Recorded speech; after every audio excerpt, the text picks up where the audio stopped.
करायचं स्मरण. जय जय रघुवीर समर्थ.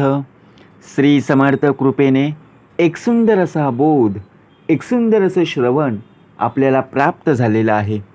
या श्रवणाच्या माध्यमातून उत्तमचं सामर्थ्यसुद्धा श्री समर्थांनी प्राप्त करून दिलेलं आहे. बघा, प्रत्यक्षपणे भाग कसा दिलेला आहे, नक्कीच श्रवण करूया. समर्थ म्हणाले, या जगामध्ये आपण पैसा कमवायला शिकलो, परंतु पैसा कमवता कमवता आपली प्रतिष्ठा कमी होत गेली, स्वतःची किंमत कमी होऊ लागली. मग आता स्वतःच्या किमतीमध्ये आपल्याला वाढ करायची. समर्थ म्हणाले, कुठलीही गोष्ट अवघड नाहीये, आपण ती अवघड करून ठेवतो. कारण आयुष्यात कोणतीही गोष्ट अवघड नसते, फक्त आपले विचार प्रामुख्याने सकारात्मक असणं फार गरजेचं आहे. आपण शक्यतो जास्तीत जास्त नकारात्मक विचार करतो. पैशाच्या मागे आपण धावत, बरोबर की नाही, पैशाच्या मागे आपण धावत असतो, पण आपली प्रतिष्ठा, आपली किंमत ती आपण कमी करण्याचा प्रयत्न करतो. मग असं होऊ देऊ नका. कारण विचार जर केला, भरपूर गैरसमज करून घेण्यापेक्षा थोडंसं समजून घेतलेलं बरं ना. आज जर पाहायला गेलो, गैरसमज खूप होतात, आपणच करून घेतो. पण समजून घेणं फार गरजेचं आहे. जर आपण समजून घेत नसू, मग उपयोग काय. कुठलीही गोष्ट समजण्यासारखी असते. थोडा वेळ दे, समजून घे, म्हणजेच गैरसमज होणार नाही. मग आपली प्रतिष्ठा कमी का होते, आपली किंमत कमी का होते. आपल्याला वाटतं ना, अरे मी पण ह्याच्यासारखं दिसायला हवं, मी पण ह्याच्यासारखं बघा उत्तम रीतीने चार चौघात उभं राहताना दिसणं फार गरजेचं आहे. आपण दुसऱ्यांच्या सोबत उभं राहायला गेलो की बघा आपली मान खाली जाते. म्हणजे आपल्यामध्ये काय कमी आहे हे कधी आपण पाहिलं का. काहीतरी आपल्यामध्ये चूक असेल किंवा आपल्यामध्ये काहीतरी कमी असेल. आपल्याकडे पैसा आहे, आपण पैशाच्या मागे बघा प्रत्यक्षपणे धावत असतो, पण पैशा बरोबरच आपण प्रतिष्ठा आपली कमी करतोय. संसार म्हटलं की बघा दोन्ही चाकं सोबत साथ असणं फार गरजेचं आहे.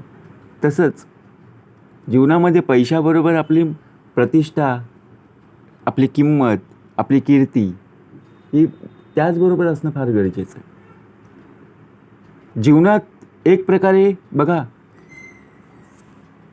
आयुष्य जगण्यासाठी श्वास याची गरज असते, आणि दुसरी म्हणजे लोकांवरती आपला विश्वास.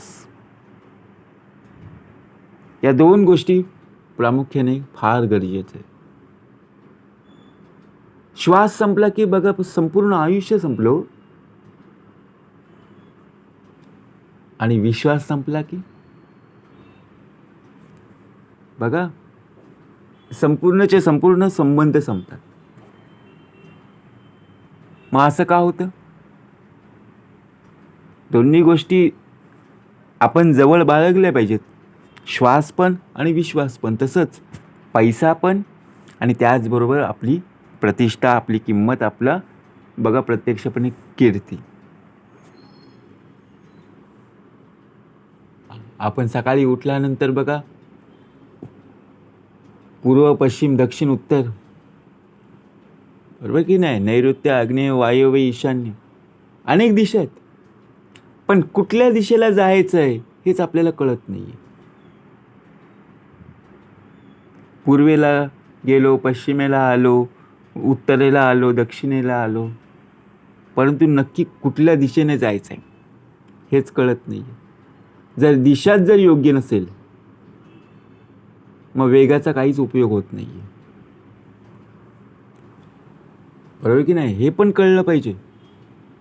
आयुष्यात आपण आपला मार्गच बघा प्रामुख्याने आपल्याला कळत नाही आहे. जेव्हा वेळ आपल्यासाठी थांबत नाही ना, मग आपण वेळेची का वाट पाहायची? बरोबर की नाही?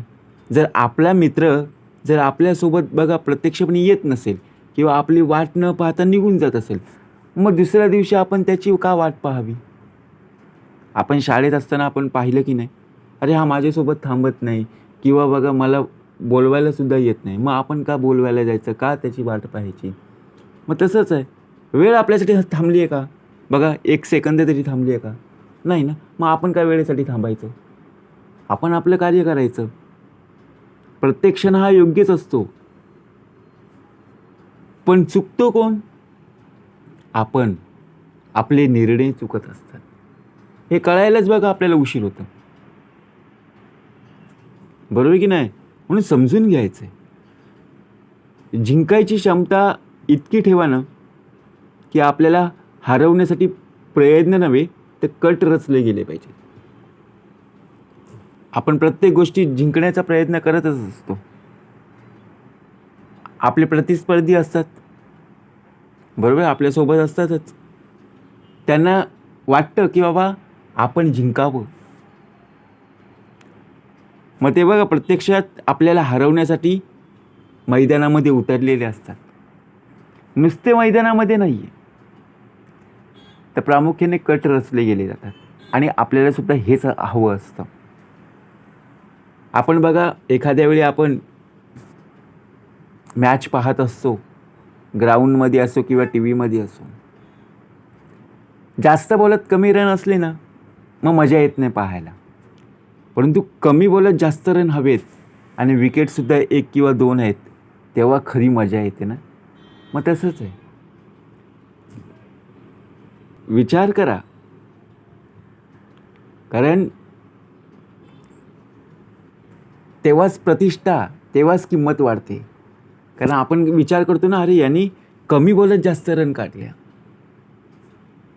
आणि शेवटची 1 विकेट होती, तरीसुद्धा बघा तो सामना जिंकला. नाव कमावलं की नाही? नावाबरोबर पैसासुद्धा आला. आपण फक्त पैशाचाच मागे आहोत. आपलं नाव गेलं की नाही? म्हणून नाव आपल्याला कमवायचं आहे. आपण या पृथ्वी तलावर आलो पैसा घेऊन नाही, आपण आपले बघा प्रत्यक्षपणे नाव घेऊन आलो आहे. जन्माला आल्यानंतर आपलं 12वं झालं की नाही, आपला 13 प्रत्यक्ष वाढदिवस, बरोबर की नाही? मग तसंच आहे, आपल्याला कीर्ती वाढवायची. भाग्य आपल्या हातात नाही आहे, पण निर्णय आपल्या हातात आहेत ना. भाग्य आपले निर्णय बदलू शकत नाही आहे, पण निर्णय नक्कीच आपले भाग्य बदलू शकते. हा विचार आपण आपल्या स्वतःहून करणं फार गरजेचं आहे. मग निर्णय कोण घेतो? तर आपल्याच ध्येय. मग कोणावरती थांबायचं नाही आहे. निर्णय घेण्यासाठी मी संध्याकाळी जाईन किंवा उद्या सकाळी येईन किंवा दुपारी घेईन, काही गरज नाही. समोरच्या व्यक्तीने आपल्यावर ठेवलेला जो विश्वास आहे ना, हीच खरी आपली कमाई आहे. हे ओळखायला शिकलं पाहिजे. आपण आपली कमाई कशामध्ये बघतो? कपाटाच्या आतमध्ये असणाऱ्या तिजोरीमध्ये. एवढा माझ्याकडे पैसा आहे, ही माझी कमाई आहे, घेऊन काय जाणार आहोत? लॉकर नाही हो, सगळा इथेच राहणार आहे. असलेला जो विश्वास, लोकांचा तुमच्यावरती असलेला विश्वास, हाच महत्त्वाचा. आणि तो विश्वास कायम निभावणं ही तुमची जबाबदारी आहे.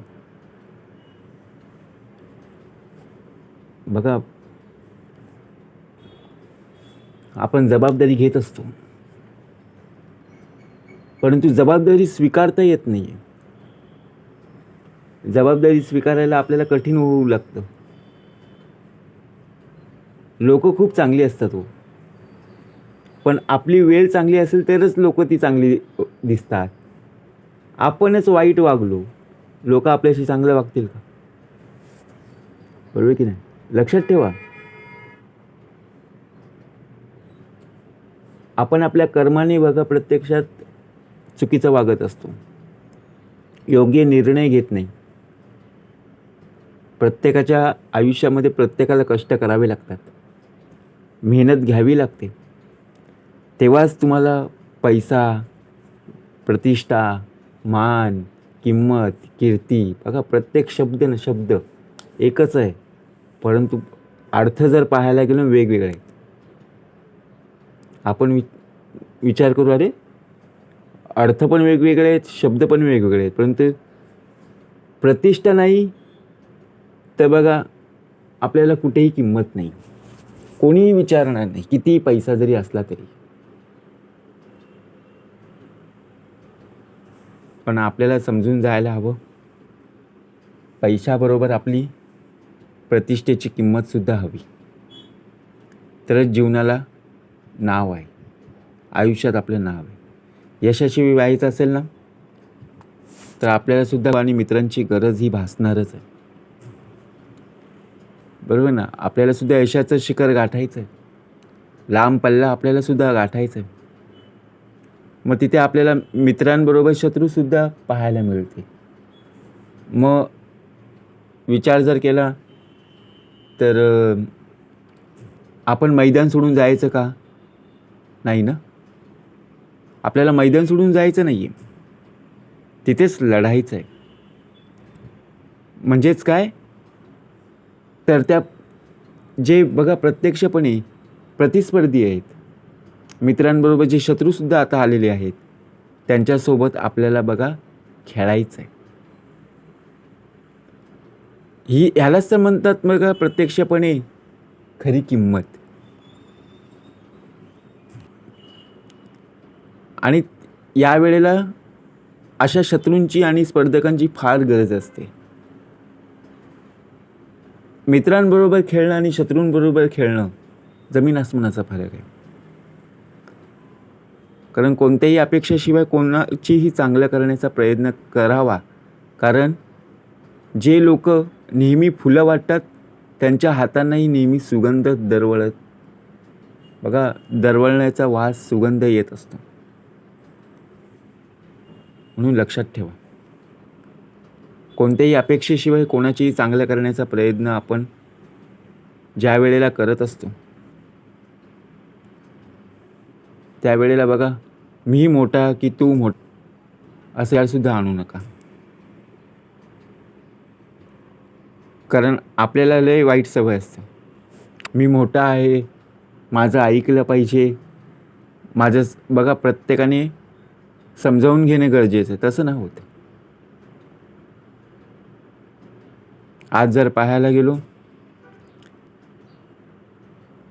असंच संपूर्ण आयुष्य निघून जातं आणि सर्वांपेक्षा मोठा तो वरती बसलाय हे ज्याला कळलं त्यालाच तर खरं जीवन म्हणतात ना. आज जर पाहायला गेलो ना प्रत्येकजण पैशाचाच विचार करतो, मी पैशाने खूप मोठा आहे, माझं ऐकलं पाहिजे. नाही हो, कीर्ती मागं राहिली पाहिजे, प्रतिष्ठा आपली असणे फार गरजेचं आहे. स्पर्धा करून खेचाखेची करण्यापेक्षा ना खांद्याला खांदा लावून बघावं, पुढे जाण्याचा प्रयत्न कर. कारण जेव्हा वादळ येतं तेव्हा पत्त्यांचं घर राहत नाही, तेव्हा जग जिंकण्याची हिंमत ठेवा. एकदा हरलो तरी चालेल, पण बघा आयुष्यात आपल्याला पुन्हा जिंकायचं आहे. कावड कष्ट मेहनत प्रयत्न चालूच ठेवायचे आहेत. काल आपल्याबरोबर काय घडले याचा विचार करण्यापेक्षा आहे ना आपल्याला उद्या काय करायचं आहे याचा विचार करा. उद्यापेक्षा आत्ताच्या या घडीला आपल्याला काय करायचं आहे. कारण गेलेले दिवस मोजण्यापेक्षा आपल्या आयुष्यात जे उरलेले दिवस आहेत ना आनंदाने कसं जगता येईल हे पाहणं फार गरजेचं आहे. म्हणून समर्थ म्हणाले, समाजात पैशाबरोबर आपली प्रतिष्ठा, आपली किंमत, आपली कीर्ती नक्कीच ठेवा. जय जय रघुवीर समर्थ.